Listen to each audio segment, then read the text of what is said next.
Hello and welcome. So let's get right into it with a really profound question. Do you clearly understand the practical path to liberation? Now, I know that sounds like a huge topic, but the original teaching of the Lord Buddha actually lays out a surprisingly direct path, and that's exactly what we're going to break down together today. Okay, so let's start with a question that I think we've all felt at some point. Why is it that even when life is, pretty good, there can be this constant low-level hum of dissatisfaction? That feeling that something's just not quite right?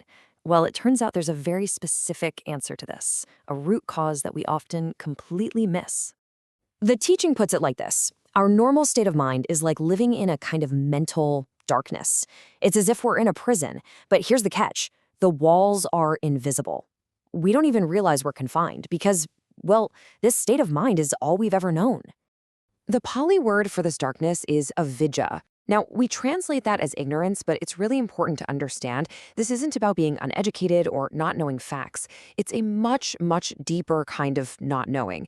It's a fundamental misunderstanding of how our own minds work and what reality truly is. It's like a thick fog that covers everything. So let's start by taking a closer look at this unseen prison. To get free, we first have to understand the cycle that keeps us locked in, a cycle that's powered by something called dukkha. Now, dukkha often gets translated as suffering, and yeah, it definitely includes things like physical or emotional pain, but it's so much broader than that. Dukkha is that pervasive, underlying feeling of unsatisfactoriness that comes from a life spent constantly chasing after things we want and trying to run away from things we don't. It's the stress of never really finding a place of stable, lasting peace. So what is it that powers this whole cycle of dukkha? Well, it turns out it's a subconscious, lightning-fast chain reaction that's happening in our minds all the time, usually before we even have a chance to notice. Let's really break down how this engine works. And the process is actually surprisingly simple, and it happens in a flash. It all starts with contact, or phassa. Your eye sees an object, your ear hears a sound. That contact instantly creates a feeling, vedana, which can be pleasant, unpleasant, or just neutral. And then, and this is the key part, before you're even consciously aware of it, that feeling triggers craving, or tanha, that I want it or get it away impulse. And that craving almost immediately hardens into clinging, upadana, which is a deep mental grasping. And here's how we get trapped from both sides. When we experience something pleasant, we automatically crave more of it. We cling to it, which creates this low-level anxiety that it might go away. On the flip side, when we feel something unpleasant, we crave for it to stop, and we cling to our aversion, which just creates stress and anger. Either way, we're not at peace, see? We're just caught, constantly reacting to whatever feelings happen to come up. Okay, so that's the problem. How in the world do we begin to break this automatic chain? The path starts with two really foundational practices. The first one is a powerful mental exercise, and it focuses on how we see our very own body. It all comes down to this really simple but profound principle.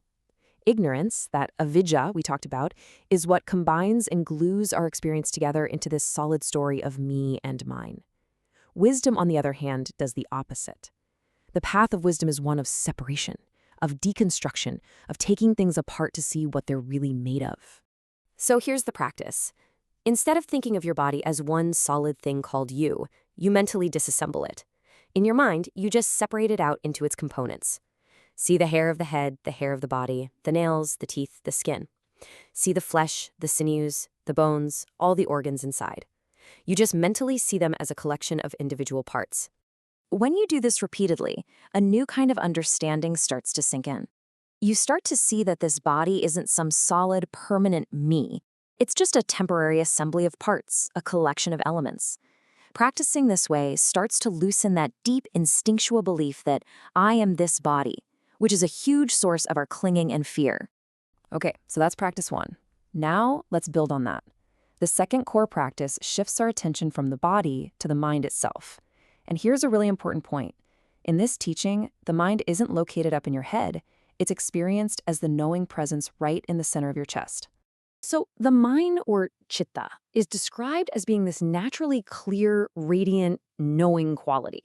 And you can actually feel this knowing presence right there in the center of your chest. The thing is, most of the time, that natural clarity is completely clouded over by our passing emotions and thoughts. kind of like clouds covering the sun.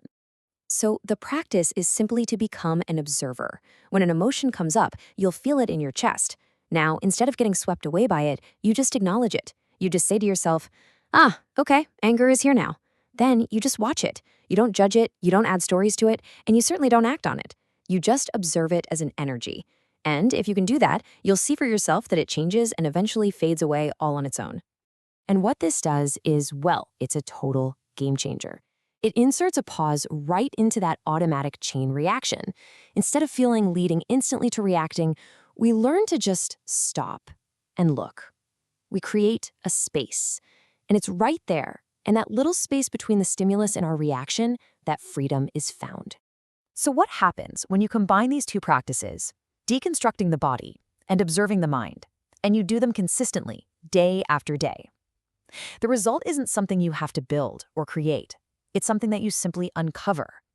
As you keep weakening that identification with the body, and you stop blindly following every emotion, those clouds of ignorance, avijja, they start to thin out. And as they do, the mind's inherent nature, its natural light and clarity, just starts to shine through.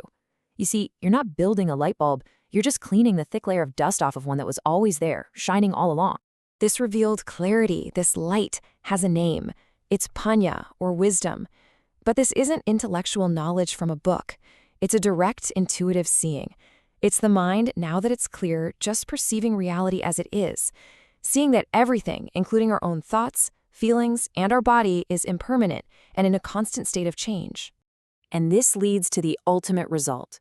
When craving, clinging, and ignorance finally come to an end through the light of this wisdom, what's left is Nibbaana. This is the complete end of that nagging, pervasive unsatisfactoriness, the end of dukkha. It's a profound, unshakable peace and freedom that's available to us right here, right now. As the original teaching beautifully states, there is no light equal to the light of wisdom. It's this wisdom, this clear seeing, that finally illuminates the darkness of our unseen prison and shows us the way out. So we'll end with this question for you to reflect on. The teaching says that this clear, knowing light is your own inherent nature. It's always there. The only question is, what are the clouds of craving and clinging that are obscuring yours?